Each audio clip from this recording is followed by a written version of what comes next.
it is high time for us to think about the fundamental simplification of the admissions process.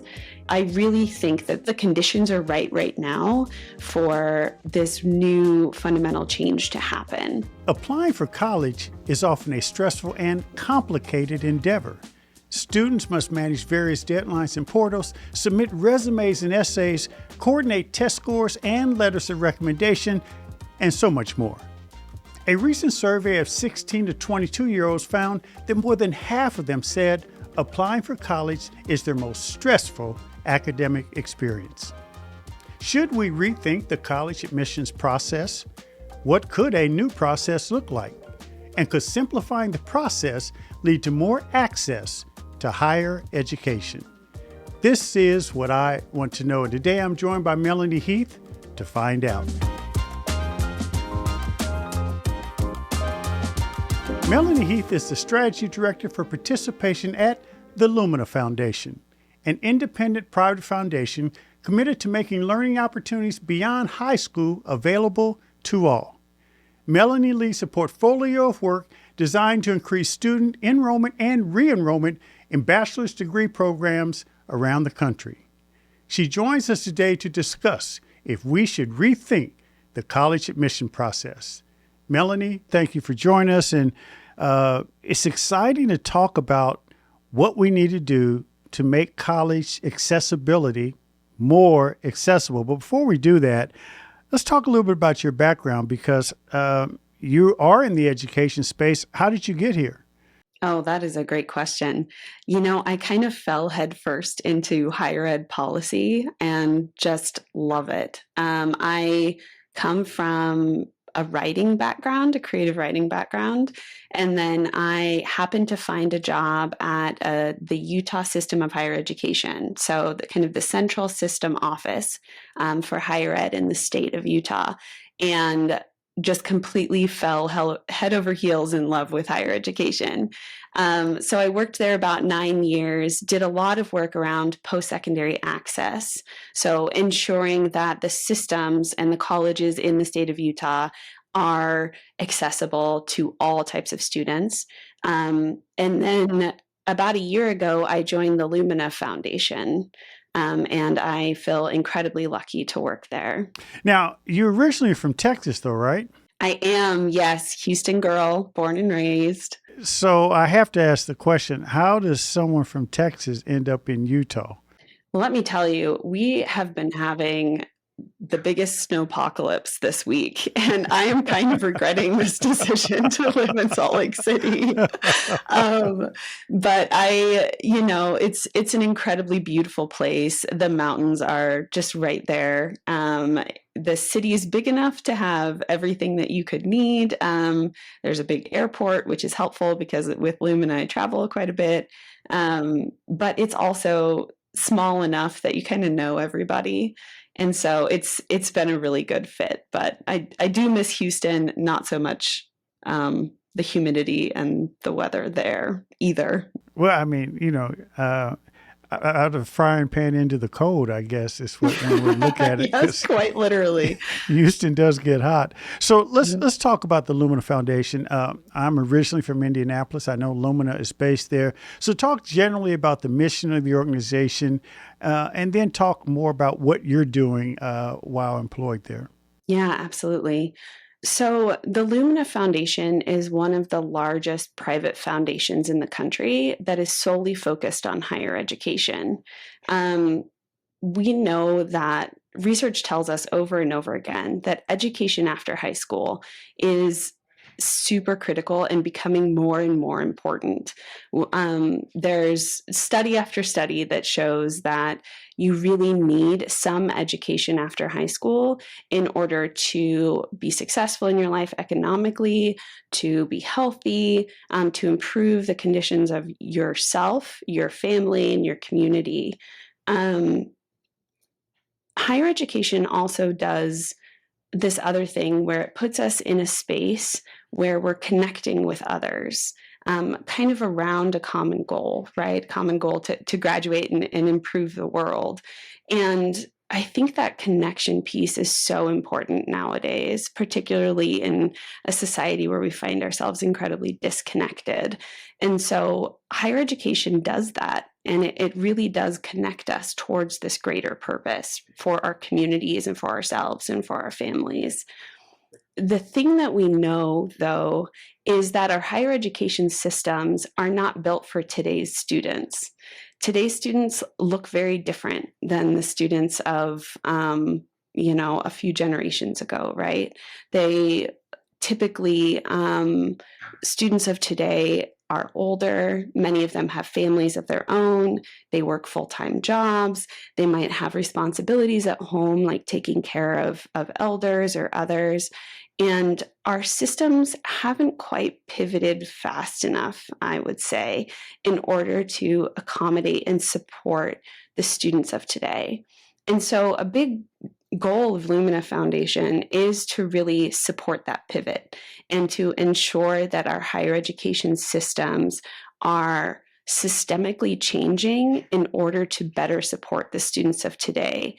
And when I say support them, I mean get them in the door, and I'm really looking forward to talking more about kind of that getting them in the door process. I think that's a lot of what we'll discuss today, but also ensure when they're there, they are connecting. They're connecting with each other. They're connecting around shared knowledge.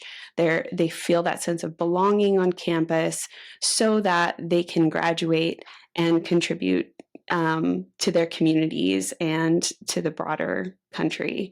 And so that's a little bit about what Lumina does and why. And let me ask you this. Let's talk about definitions, because you mentioned that research shows that some education post-high school leads to good outcomes for young adults and adults. But what does higher education from a definitional point of view mean today?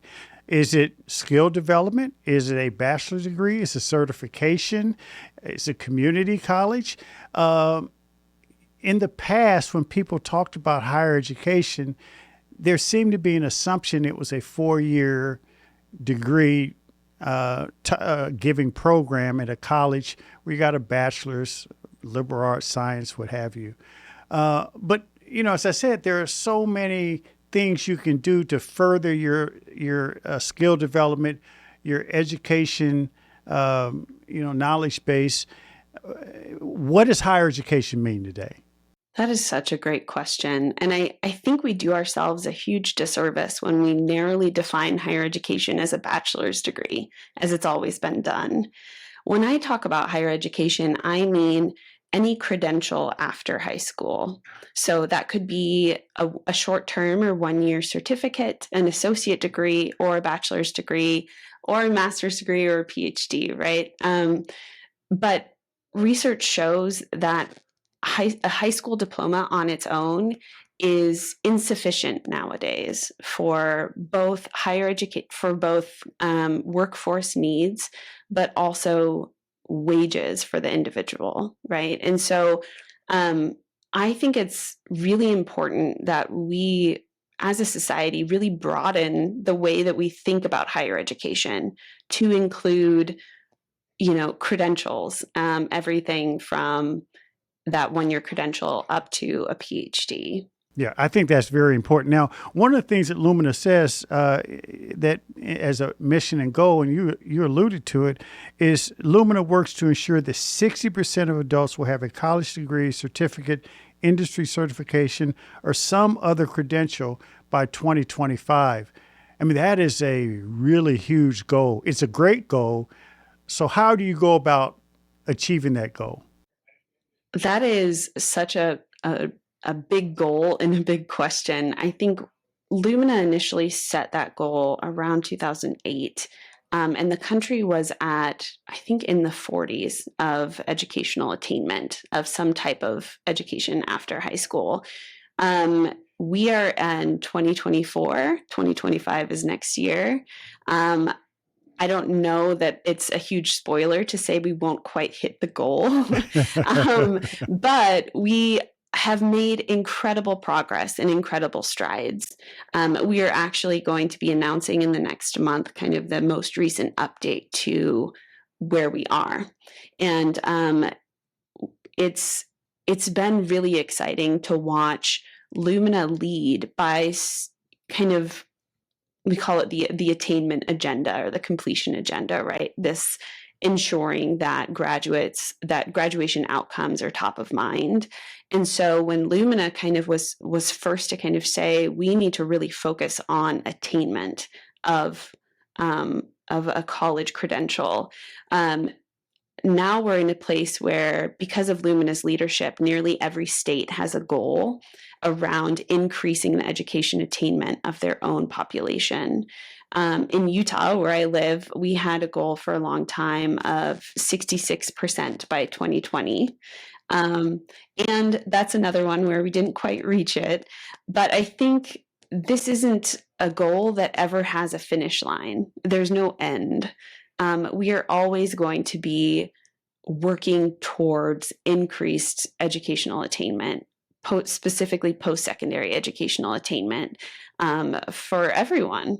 And we at Lumina, the way that we do that is we support projects that really scale and systemically change the way that our systems look to ensure that more folks have that opportunity. And then once they get in the door, are supported while they're there.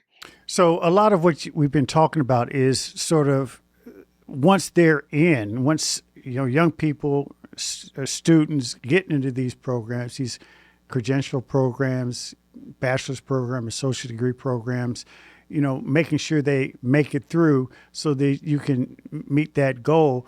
But I really want to talk to you now about the process of getting in, because as I mentioned at the top of the show, 16 to 22-year-olds say that 52% of them say that the most stressful part of their academic experience was the college application process. So that's most of the kids in this country who are thinking about furthering their education. It is so stressful.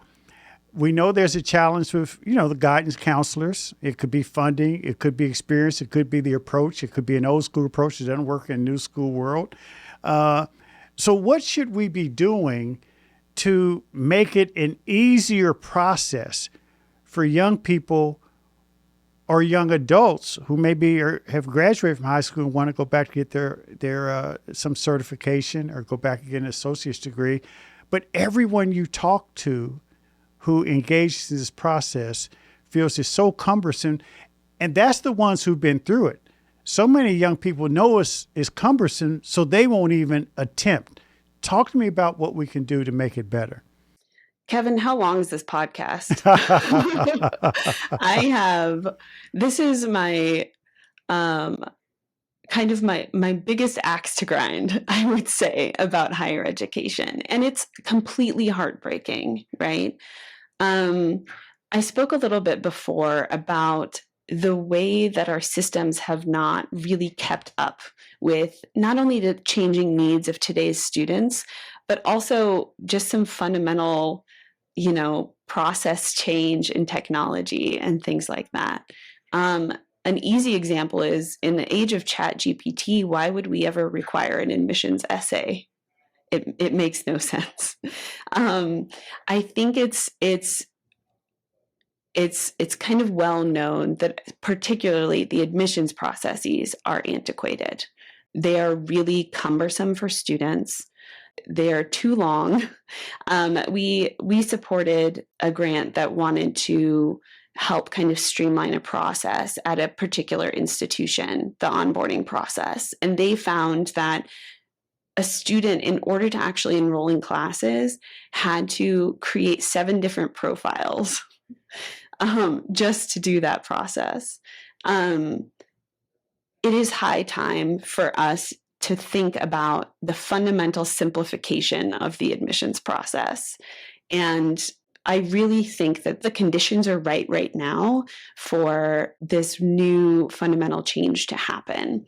We've seen, particularly post-COVID, right? We've seen the field move towards test optional policies. So it used to be very rare that a higher education institution, even one with nearly 90% acceptance rate, require a standardized test. Now, post-COVID, we see that actually 80% of institutions are test optional. So they're not always requiring them. So I see that as a fundamental simplification of the process. We know that there are incredible barriers to the admissions application. I will say we also know that simplification of that is not the silver bullet to fixing college access and making sure that everyone can go. There are a myriad of issues with the college kind of going process, right? Including affordability, including supports, like you mentioned. In my state of Utah, our average school counselor ratio to student ratio is 1 to 400. And so you can imagine the type of individualized attention that a high school student's able to get in that. It's very easy to slip through the cracks. But I will say the admissions process is one thing that is fully under the control of the institution. There's a lot that we could do as colleges and universities and state systems in order to simplify that process. And so I think it's kind of high time for that. We're seeing some innovations around the country, but I think right now, particularly with the recent Supreme Court decision last year that banned the practice of race-conscious admissions, while that practice was really only being practiced at maybe the top 100 highly selective institutions, the trickle and ripple effects that we're seeing across the field are substantial. And so I think the idea of reconsidering what admissions could look like, particularly in 2024, when we have more data, more technology, more systems at our fingertips than ever before, is really top of mind. And it feels like an exciting time.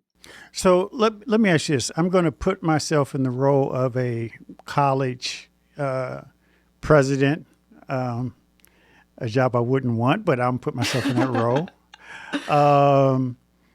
And, you know, I feel as a college president, I want to make the right change. I want to simplify the process. I've got the Supreme Court ruling, but also know that I've got maybe, 700 applicants for each spot, let's say. And maybe most schools have less, but some schools have more. And we've in the past relied on the SAT, standardized tests. And we really have a cutoff. We say that you got to reach a certain score to even be considered. But then because we know that, some of those tests may be culturally biased or they may not be relevant to today's work world, we do take, letters, profile letters from students so they can distinguish themselves, so we understand what type of character we're getting. We look at references from teachers. So tell me, as a college president, knowing what we do and knowing we want to change, how should we change it to make sure that we're getting a good cross-section of students, we're in compliance with the law, and we're not just relying on test scores? What are some of the things that we could do differently? I am very curious about this college that you're president of. I think there's a huge focus in the media and in society around the most highly selective institutions: Harvard, Stanford, Berkeley, Yale, Princeton, all of those, right? Yeah. The vast majority of institutions accept more than 60% of the students that apply. Even flagship institutions in the state, right? Yeah. And what they're facing is a very different problem. So what they're facing is, one, enrollment declines from the pandemic, We're starting Yep. to Good see point. students come back, um, but not in the numbers that they should be coming back. And we are about to hit what we in higher ed call the enrollment cliff. I don't know if you've heard of that, but Oh, it's yeah, absolutely. yeah. So the concept, right, is that birth rates are going down, so there will Hmm. be just fewer 18 to 24-year-olds in the pipeline to go to college. So right now, I think it's kind of interesting because I think because of this these enrollment declines, institutions are incentivized in a way that they haven't been before to reconsider the processes in order to ensure that not only more students have opportunity, but that they have the students in the seats. Yeah, that makes a lot of sense. And to that point, which is an excellent point, Melanie. Since most universities aren't like 700 to 1 and all that kind of stuff in terms of applicants, and they do admit the vast majority, that that begs the question even more: why not simplify it? You know, you're going to admit over half of the applicants anyway, so just simplify the process. And what I would also ask you, and this is what I really want to know: what steps should universities take to at least begin the process of change? Because I have seen in school bureaucracies, both higher ed and in K through 12, the bureaucracies rule and they are hard and they're intractable. They're hard to change. So, what are the beginning steps to at least move toward a simplified process? I love that. And I think that's such an important point. I just wanted to share a quick story. So early on in my career, I would support high school seniors as they filled out college applications. And I'll always remember going to a local high school and sitting down with a student, and he said, "I really want to apply to this university. It's in my backyard and it's my dream school, but I just don't think I can get in, so I don't want to apply." And the student didn't know that the university was an open enrollment university, and the only thing you needed to go was a high school diploma. Wow. And so I think, exactly to your point, it begs the question of, particularly for open enrollment universities or what's called broadly accessible universities with these higher acceptance rates, why put all of these barriers in front of the application, right? Yeah. It should be as automated as possible and Mm. proactive as possible. Um, the unfortunate thing is that most colleges and universities model their admissions and application process off of the most highly selective colleges and Yeah. universities. So Yeah. it's kind of, here's the process, and that's going to be the same process all the way down. Um, and I think now is the time to reconsider that fundamental transformation that's needed. So one of the first things I did at Lumina Foundation was to launch the Great Admissions Redesign, which Hmm. we very grandly called this contest, basically. And it was a call to the country to say, "Hey, states, systems, and institutions, give us your best ideas. We want to hear from you. Tell us what you think is the best way, the best ideas you have around fundamentally changing your admissions process." And we wanted to, or we formatted it around these three pillars. So the three pillars are simplicity, automation, and proactivity. Mm. So simplicity, I think, is defined as the least number of student action required to actually apply. And so we know that, particularly this generation, 2 or 3 clicks, you lose them, Yeah. right? Yeah. And we want to ensure that the process is simple and simple to understand as well. Another thing we know from research is that the more simple a process is, the more equitable it is. The more complicated or complex the process is, the less equitable it is, because it requires so much prior knowledge to navigate. And so all of that to say, we launched this big contest because of, kind of the timing of it and the time constraints. We expected maybe 20 to 30 applications. We actually received 71, which to me felt really heartening. To me, it meant that there are people across the country, colleges, universities, state systems of higher education, that are thinking about this and wanting to fundamentally transform it. They might just need a little bit of resources and support from maybe a private foundation to help with that, right? And we are in the middle of selecting finalists, and an announcement should come maybe in a month to 6 weeks. But I was so excited by the ideas that the 71 applications proposed. Everything from a university that says, you apply, you get in. There's no rejection. You might have to take a few classes at the local community college that's a mile away, but we are not going to be in the business of rejecting anyone from our university anymore. What a cool thing, right? Yeah.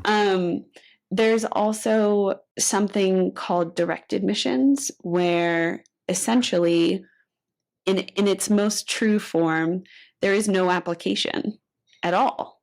A high school senior is sent a notification that says, congratulations, based on your high school transcript, you qualify for these institutions. Wow. And all you have to do is scan this QR code to select which one and enroll in classes. And there is also a ton of interest from the applications in the transfer process for community college students who are wanting to continue on. Why would they have to then apply and go through all of these all this bureaucracy to get to a university? That should be more streamlined. So all of that to say, it feels incredibly exciting to see the ideas out there.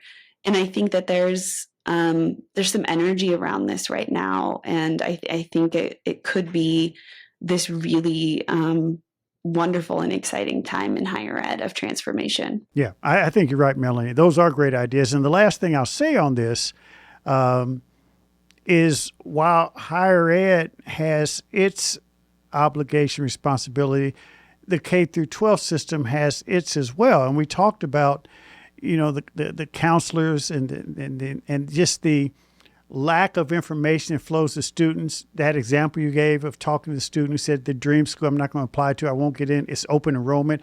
Well, there's no way a senior should not know that, especially if they have a counselor or they have teachers or administrators at a school, and there's no way you should know that. So don't you think that while higher ed has a responsibility, the K through 12 system also has a responsibility to meet higher ed and students where they are in a way that leads to change? Absolutely. I think that's such an important point. I will say, however, working with counselors in Utah, particularly after the pandemic, oh my gosh, the things that they had to navigate, everything from school closures, ensuring students take the classes and are able to graduate. In Utah in particular, we're seeing an incredible mental health crisis among our youth. And that's all over the country. Yes. Yeah, right. And so high school counselors have so much on their plate. And often I would say college and career readiness is really important, but how does that stack against a suicidal student and a school closure? It's hard. One thing that we did in Utah that I felt really proud of was we are working on expanding statewide this program called the Utah College Advising Corps. The College Advising Corps is a national program, and we have a statewide program here. And it takes a recent college graduate, so bachelor's degree graduate, and puts them in a high school 40 hours a week with a direct reporting line to a high school counselor to help with FAFSA completion, college applications, to help with scholarships, helping students have a meaningful connection to their campus. If a student has, basic needs concerns, connect that student, the high school senior, to the basic needs center on campus, right? So they're meaningfully connected. To me, that has felt like a really interesting and meaningful program that I would love to see expanded and become a standardized thing. I think there's something really meaningful about a near peer who looks like the student, looks like the graduating class, meets with the student, sometimes has the ability to actually pull a student out of a non-foundational class, and say, listen, I just did this. You can do this too, and let me help you.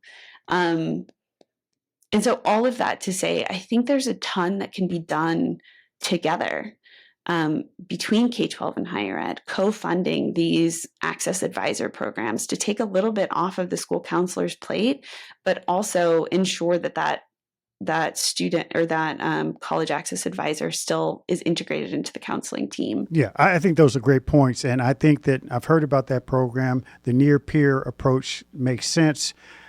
But I also think, Melanie, that the challenge that higher ed has in embracing change is the same challenge that bureaucracy, as I said in the beginning, in K through 12 has, that the default is, well, we can't do this, and it's either or. We've got counselors.